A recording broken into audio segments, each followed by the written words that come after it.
इस वीडियो में हमारे फर्स्ट मॉड्यूल के कुछ पार्ट्स बचे हुए हैं, ठीक है, तो उन्हें हम कवर करेंगे। तो इस वीडियो में हम टाइप्स ऑफ ब्लॉकचेन पढ़ेंगे, ठीक है। तो 4 टाइप्स के ब्लॉकचेन्स होते हैं, ठीक है। पब्लिक, प्राइवेट, कंसोर्टियम, हाइब्रिड, ठीक है। तो एक-एक करके हम उन सबको देखते हैं, ठीक है। तो सबसे पहले है public blockchain. These blockchains are completely open to following the idea of decentralization. They don't have any restrictions. Anyone having a computer and internet can participate in the network. तो ये जो पब्लिक ब्लॉकचेन है, ये ठीक है, ये decentralisation के idea को फॉलो करते हैं ना। डिसेंट्रलाइजेशन क्या होता है, जैसे हमारा एक कोई डाटा है, ठीक है, इसे हम लेजर कहते हैं, ठीक है, और ये हमारा कोई एक ब्लॉकचेन नेटवर्क है। तो ये जो लेजर है, ठीक है, इसका कॉपी सब नोड्स के पास प्रेजेंट होगा। इसे हम डिसेंट्रलाइज कहते हैं, ठीक है, कि हमारा जो नेटवर्क है वो डिसेंट्रलाइज है। हमारा जो डाटा है वो किसी एक सेंट्रल सर्वर पे प्रेजेंट नहीं है, वो सबके पास प्रेजेंट है, ठीक है। इनके ऊपर कोई रेस्ट्रिक्शंस नहीं है, इसमें कोई भी पार्टिसिपेट कर सकता है जिसके पास कंप्यूटर हो, ठीक है, और इंटरनेट कनेक्शन हो, ठीक है। Now as the name is public, this blockchain is open to the public, which means it is not owned by anyone. तो जैसे कि इसका नाम है पब्लिक ब्लॉकचेन, तो ये सभी के लिए ओपन है, ठीक है।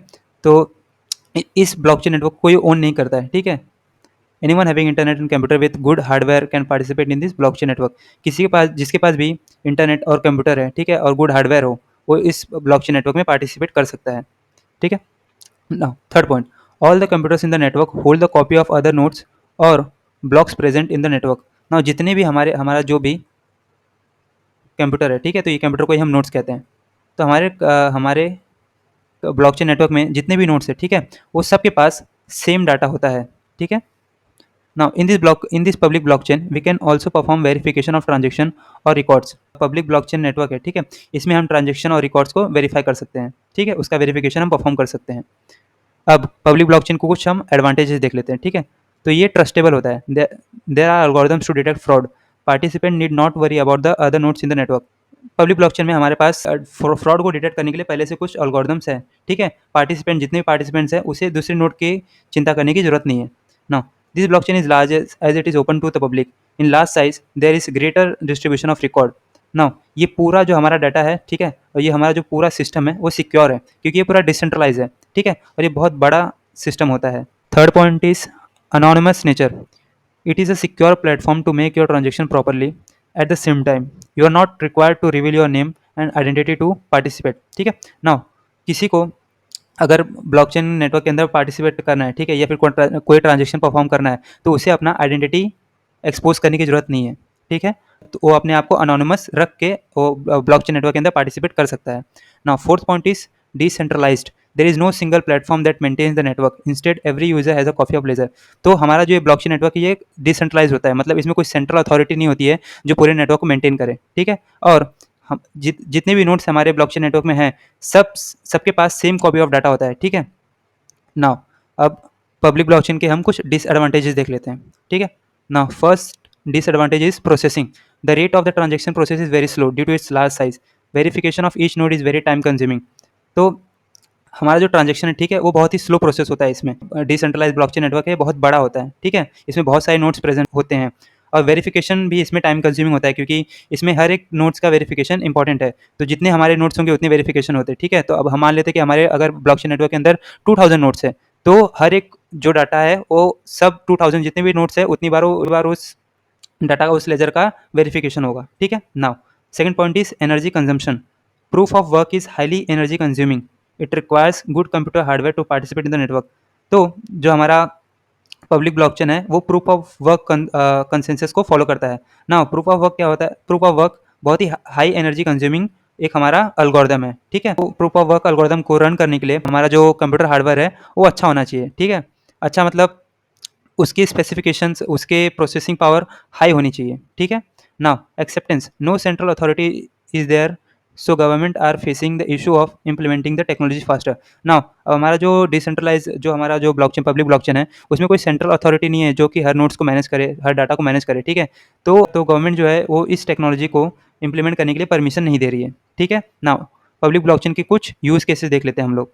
Public blockchain is a secured with proof of work or proof of stake that can be used to displace traditional financial system. The more advanced side of this blockchain is smart contract that enable this blockchain to support decentralization. Examples of such blockchains are Bitcoin and Ethereum. तो हमारा जो public blockchain है वो proof of work consensus algorithm को, proof of work और proof of stake consensus algorithm को follow करता है, ठीक है।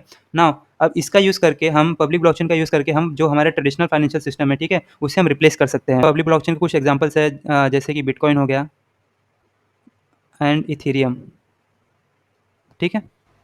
Now private blockchain, these blockchains are not as decentralized as the public blockchain. Only selected nodes can participate in the process, making it more secure than the other.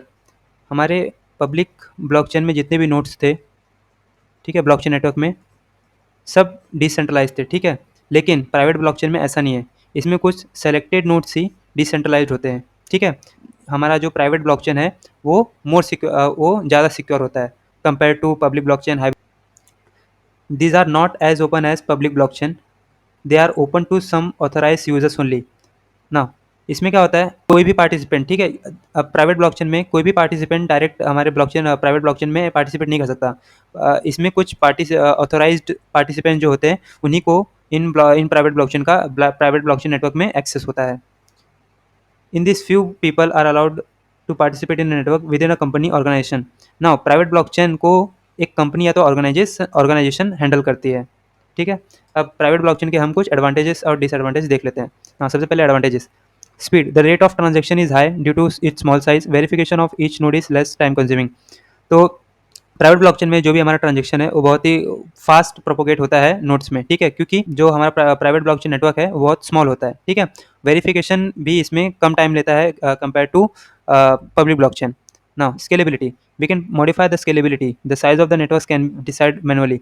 हम इसमें size of network है जो वो हम खुद decide कर सकते हैं manually. Now privacy, it has increase the level of privacy for confidentiality reasons as the business required. Now इसमें हम प्राइवेसी को इंक्रीज़ करते हैं, कॉन्फिडेंशियलिटी को इंक्रीज़ करते हैं। कॉन्फिडेंशियलिटी मतलब कि हमारा जो कॉन्फिडेंशियल इन्फॉर्मेशन है वो बस ऑथराइज यूज़र के पास ही एक्सेस होगा, ठीक है। तो जब हमारा जो इन्फॉर्मेशन है वो बस ऑथराइज यूज़र के पास एक्सेस है तो हम इसमें प्राइवेसी हमारा इंक्रीज़ हुआ है, ठीक है। नाउ ये सब इंपॉर्टेंट है क्योंकि ये सब हमारा जो भी हमारा प्राइवेट ब्लॉकचेन है वो बिजनेस रिक्वायरमेंट के बिजनेसेस में यूज़ होता है, ठीक है। Now balanced, it is more balanced as only some users have access to the transaction which improves the performance of the network.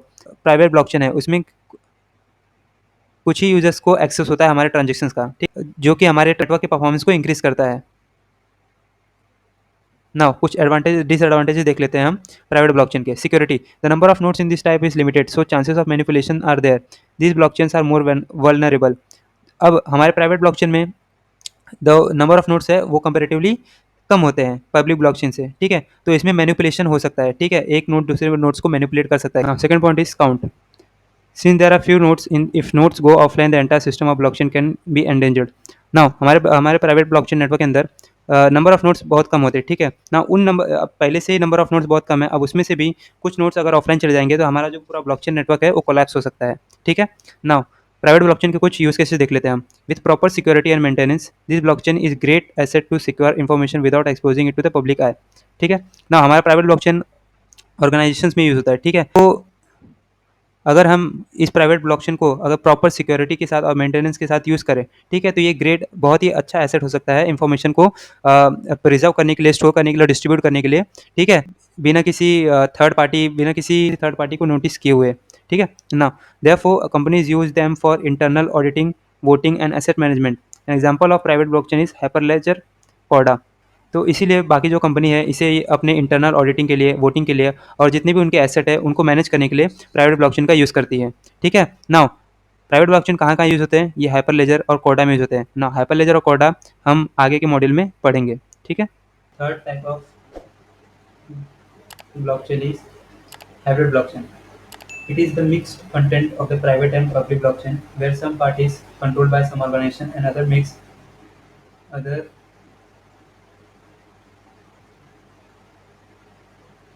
other parts are made visible as public blockchain. तो हमारा hybrid blockchain ये private और public blockchain का combination है, ठीक है, जिसमें कुछ पार्ट हमारा कोई एक प्राइवेट ऑर्गेनाइजेशन हैंडल करती है, ठीक है, कंट्रोल करती है, और कुछ पार्ट हमारा पब्लिक है वो कंट्रोल करती है, ठीक है। It is combination of both public and private blockchain. तो हमारा हाइब्रिड ब्लॉकचेन दोनों का कॉम्बिनेशन है, पब्लिक और प्राइवेट ब्लॉकचेन का। Permission based and permissionless systems are used. Now जो पार्ट हमारा प्राइवेट ऑर्गेनाइजेशन यूज करती है वो परमिशन बेस्ड सिस्टम यूज़ करती है, जो पार्ट हमारा पब्लिक ऑर्गेनाइजेशन पब्लिक मैनेज करती है वो परमिशनलेस सिस्टम यूज़ करती है। ठीक है, users access information via smart contract. तो जो यूजर्स है, ठीक है, वो हमारे अगर ब्लॉकचेन नेटवर्क से हमें उसे कोई इन्फॉर्मेशन एक्सेस करना है तो स्मार्ट कॉन्ट्रैक्ट का यूज़ करके वो उस इन्फॉर्मेशन को एक्सेस कर सकती है। Even if a primary entity owns a hybrid blockchain, it cannot alter the transaction. Now, कोई भी एंटिटी, ठीक है, हमारा जो हाइब्रिड ब्लॉकचेन है उसके अंदर के जो ट्रांजेक्शन है उसको अल्टर नहीं कर सकती है ना। कुछ एडवांटेजेस हम देख लेते हैं हाइब्रिड ब्लॉकचेन के। फर्स्ट एडवांटेज है ecosystem. The most advantages thing about the blockchain is its hybrid nature. It can not be hacked as 51% of user don't have access to the network. ठीक है, जो हमारा हाइब्रिड ब्लॉकचेन है, ठीक है, वो कभी भी हैक नहीं हो सकता क्योंकि 51% ऑफ द जो एक्सेस है, ठीक है, जो 51% ऑफ द यूजर्स है उनके पास वो एक्सेस होगा ही नहीं, क्योंकि इसमें हमारा जो ये हमारा जो ब्लॉकचेन नेटवर्क है, ठीक है, इसमें से आधे पार्ट्स को प्राइवेट में मेंटेन कर रही है, आधे पार्ट्स को पब्लिक मेंटेन कर रही है। Cost, the transactions are cheap as only a few nodes verify the transaction. All the nodes don't carry the verification, hence less computation cost. Hybrid blockchain में ट्रांजेक्शन बहुत ही चीप होता है। ठीक है, कॉस्ट है, ठीक है, कंप्यूटेशनल ट्रांजेक्शन जो ट्रांजेक्शन करने में कॉस्ट आता है वो बहुत ही कम होता है हमारे हाइब्रिड ब्लॉकचेन में। ठीक है, नाउ इसमें हाइब्रिड ब्लॉकचेन में सभी नोड्स को वेरिफिकेशन की जरूरत नहीं होती है। ठीक है, इसीलिए इसका कंप्यूटेशनल कॉस्ट कम होता है। Now architecture, third advantage is architecture. It is highly customisable and still maintains integrity, security and transparency. जो हमारा हाइब्रिड आर्किटेक्चर, जो हमारा हाइब्रिड ब्लॉकचेन है वो हाईली कस्टमाइजेबल है। ठीक है, और ये इंटीग्रिटी, सिक्योरिटी और ट्रांसपेरेंसी मेंटेन करता है। Now operations, it can choose the participant in the blockchain and decide which transaction can be made public. हमारे हाइब्रिड ब्लॉकचेन में क्या होता है, ये अपना खुद का पार्टिसिपेंट चूज कर सकता है, ठीक है, अपने ब्लॉकचेन में से, और डिसाइड कर सकता है कि कौन से ट्रांजैक्शन को हमें पब्लिक करना है, कौन से ट्रांजैक्शन को हमें प्राइवेट करना है। ठीक है, नाउ अब हाइब्रिड ब्लॉकचेन के कुछ डिसएडवांटेजेस हम देख लेते हैं। तो पहला डिसएडवांटेजेस है efficiency. Not everyone is in the position to implement a hybrid blockchain. तो हमारा efficiency, not everyone is in a position to implement a hybrid blockchain. तो हमारे हाइब्रिड ब्लॉकचेन में जितने भी नोड्स हैं वो सब नोड्स हाइब्रिड ब्लॉकचेन को इम्प्लीमेंट कर लें, ठीक है, वो उस पोजीशन में नहीं होते हैं। The organisation also faces some difficulty in terms of efficiency in maintenance. Now जो भी ऑर्गेनाइजेशन हाइब्रिड ब्लॉकचेन को मेंटेन कर रही है वो भी डिफिकल्टी फेस करती है उस हाइब्रिड ब्लॉकचेन को मेंटेन करने में। ठीक है, नाउ सेकंड डिसएडवांटेज है transparency. There is a possibility that someone can hide information from the user. If someone wants to get access through a hybrid blockchain, it depends on the organization whether they will give or not. हमारे hybrid blockchain में ये बहुत ज़्यादा possibility है कि हमारा जो information है वो कोई यूज़र उसे छुपा दे। ठीक है, और किसी को अगर हाइब्रिड ब्लॉकचेन का एक्सेस भी चाहिए होता है, ठीक है, तो वो ऑर्गेनाइजेशन के ऊपर डिपेंड करता है कि वो ऑर्गेनाइजेशन उसे एक्सेस देगी कि नहीं देगी। ठीक है, नाउ थर्ड डिसएडवांटेज है ecosystem. Due to its close ecosystem this blockchain lacks the incentives for network participation. ठीक है, नाउ इसके क्लोज इकोसिस्टम की वजह से जितने ये ब्लॉकचेन में जो बाकी नोड्स है, ठीक है, वो प्रॉपर पार्टिसिपेशन इसमें नहीं कर पाते हैं। ठीक है, तो इसका एक ये डिसएडवांटेज है। नाउ हाइब्रिड ब्लॉकचेन का कुछ यूज़ केसेस हम देख लेते हैं। Now it provides a greater solution to the health care industry, government, real estate and financial companies. Now hybrid blockchain health care industry, government और रियल एस्टेट फाइनेंशियल कंपनीज में बहुत vast scale पे use होता है। ठीक है, it provides a remedy where data is to be access publicly but needs to be shielded privately. Now हम hybrid blockchain कब यूज़ करते हैं, जब हमारे डाटा को पब्लिकली एक्सेस करना होता हो और उसे प्राइवेटली सेव करना हो। ठीक है, तो तब हम हाइब्रिड ब्लॉकचेन का यूज़ करते हैं। Example of hybrid blockchain are ripple network and XRP token. तो ripple network and XRP token हम अपने लास्ट मॉड्यूल में हम स्टडी करेंगे, तब आप उसके बारे में आपको समझ में आ जाएगा। ठीक है, last type of blockchain is consortium blockchain. It is a creative approach that solves the need of the organization. This blockchain validates the transaction and also initiates or receives transaction. तो हमारा जो कंसोर्टियम ब्लॉकचेन है, ठीक है, ये transaction को validate करता है और ये ट्रांजेक्शन को इनिशिएट भी करता है। ठीक है, now first point, also known as federated blockchain. Consortium blockchain को हम फेडरेटेड ब्लॉकचेन भी कहते हैं। This is an innovative method to solve the organisation need. Now some part is public and some part is private ना। जैसे कि हमने hybrid blockchain में देखा था कि उसमें भी सब कुछ हमारे जो ब्लॉकचेन है उसमें कुछ पार्ट प्राइवेट ऑर्गेनाइजेशन हैंडल करती है, कुछ पार्ट पब्लिक हैंडल करती है। ठीक है, तो इसमें भी कंसोर्टियम ब्लॉकचेन में भी कुछ पार्ट हमारा पब्लिक होता है, कुछ पार्ट हमारा प्राइवेट होता है।